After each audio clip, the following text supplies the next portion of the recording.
దాదాపు 2 సంవత్సరాల క్రితం వైఎస్ జగన్ ఓదార్పు యాత్ర చేస్తున్న రోజుల్లో కృష్ణా జిల్లా టీడీపీ నేత వల్లభనేని వంశీమోహన్ జగన్మోహన్ రెడ్డిని కలిసి వార్తల్లో నిలిచారు. తెలుగుదేశం నేత అయ్యుండి ప్రత్యర్థి పార్టీ అధ్యక్షుడిని జనాల మధ్య ఆలింగనం చేసుకోవడం ఆసక్తికరంగా నిలిచింది. దీంతో వల్లభనేని జగన్ వైపు చేరిపోవడం ఖాయమని వార్తలు వచ్చాయి.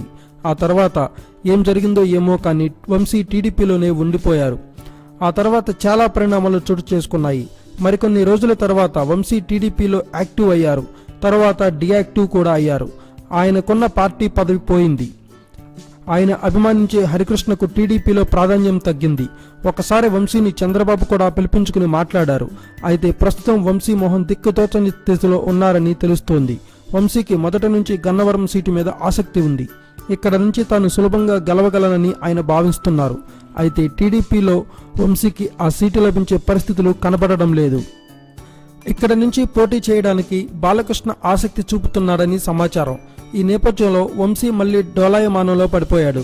దీంతో ఇతడు పక్కచూపులు చూస్తున్నాడని అంటున్నారు కృష్ణా జిల్లా రాజకీయ విశ్లేషకులు. వంశీకి మరో ఛాయిస్ లేదని, ఆయన వైఎస్ఆర్ కాంగ్రెస్ వైపుకు వెళ్లడం తప్ప మరో మార్గం లేదని విశ్లేషకులు అంచనా వేస్తున్నారు. బాలయ్య గన్నవరంలో పోటీ చేసినా చేయకపోయినా ఈ స్థానం వంశీకి దక్కే అవకాశాలు చాలా తక్కువని అంటున్నారు.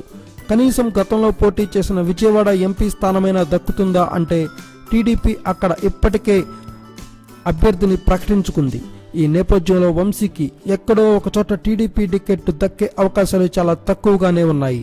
అదే వైకాపా వైపు వెళితే అతడికి మంచి ప్రాధాన్యం దక్కే అవకాశాలున్నాయి. మరి ప్రాధాన్యం దక్కే వైపుకే ఆయన వెళతాడా? Thanks for watching. Please subscribe our channel.